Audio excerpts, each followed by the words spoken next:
Friends with benefits and situationships usually involve a partner that's an avoidant, and most commonly, a dismissive avoidant. There are reasons for this.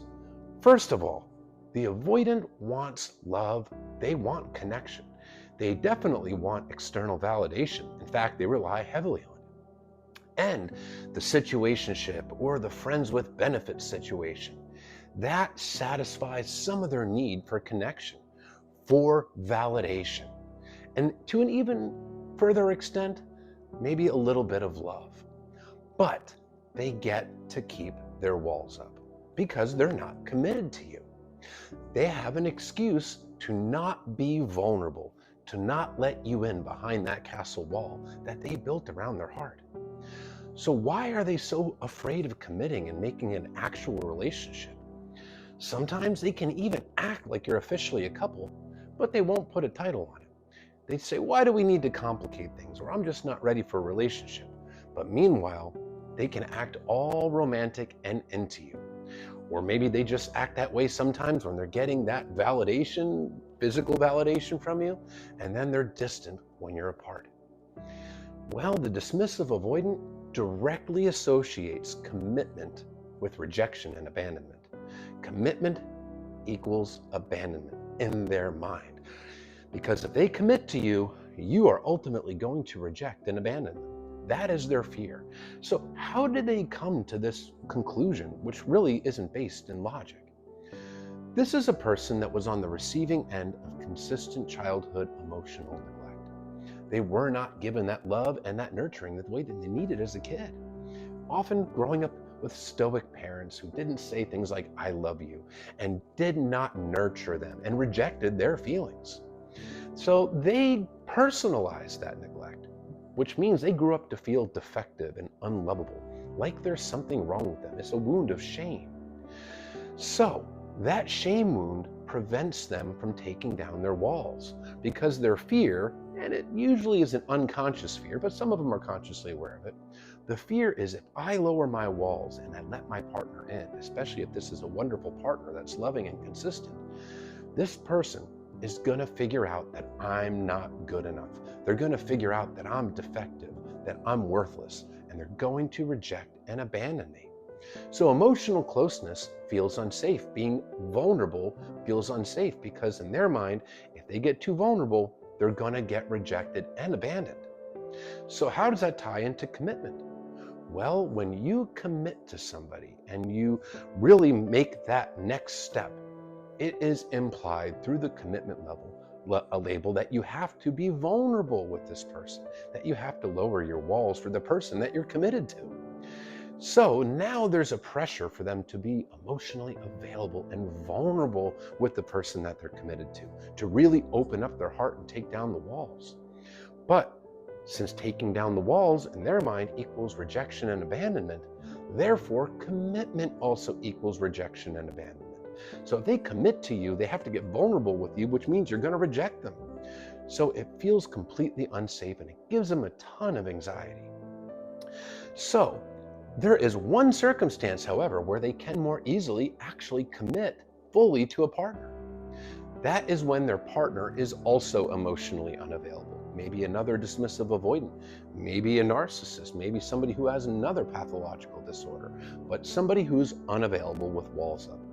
Because there is no pressure for the avoidant to be vulnerable with the unavailable partner because that person has their walls up. The avoidant can keep their walls up.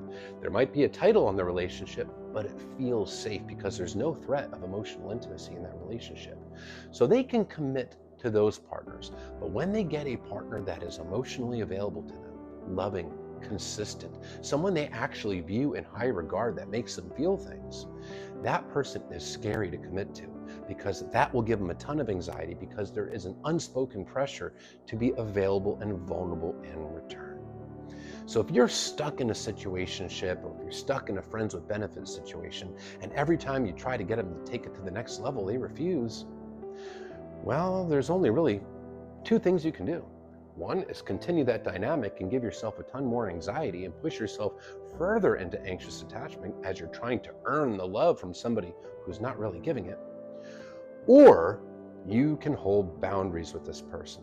Boundaries being your limits of what you want, what you don't want, what you need, what you don't need, what you'll tolerate and what you won't tolerate. Also, what your expectations of your partner are. If you want a committed relationship and they refuse to commit to you, hold the boundary, do it in a nice way, and simply assert your needs. A committed, loving, open relationship is something that's very important to me, and that really is a boundary for me, it's a need. If that's not something that you're able or willing to do, that certainly is your choice, but then this dynamic would no longer work for me. There you go. You hold the boundary. You're standing up for yourself in a very kind, empathetic way, showing yourself a massive amount of self-respect and acknowledging your own self-worth and letting yourself know that your needs do matter. Now, the avoidant is going to have an option. They can either actually commit or they could walk away from you and lose you. If they walk away, what that means is they were never concerned about meeting your needs. They were never going to show up for you, and they were never going to meet your expectations. Sure, it can be sad to lose the person, but you never really had them. Not the way that you needed or wanted. Not the way that you were giving your heart to them. And you'll be sparing yourself all of that extra energy, anxiety, love, and effort that you'd be putting into them that they would not be putting back into you. And now, instead of being tied up in that dynamic, you will be able to be free to meet a person who is genuinely emotionally available for you. A person that does want the same things that you want and values the same things in a relationship that you value. But as long as you remain in that dynamic, the avoidant is getting what they want. Access to the benefits of you, getting the validation, the dopamine that comes along with the dynamic, without actually having to give anything of themselves, without pressure to meet your expectations, and without any pressures to be vulnerable. They essentially get everything they want, and you get nothing of what you want. So ask yourself, if they won't commit and they keep on essentially using you in that manner, do you have to allow them? And does this really benefit you, or is it only causing you more pain and pushing you further into insecurity? Make sure that you are not self-abandoning and you are taking care of yourself and standing up for your needs. You deserve so much more than just being somebody's friends with benefits.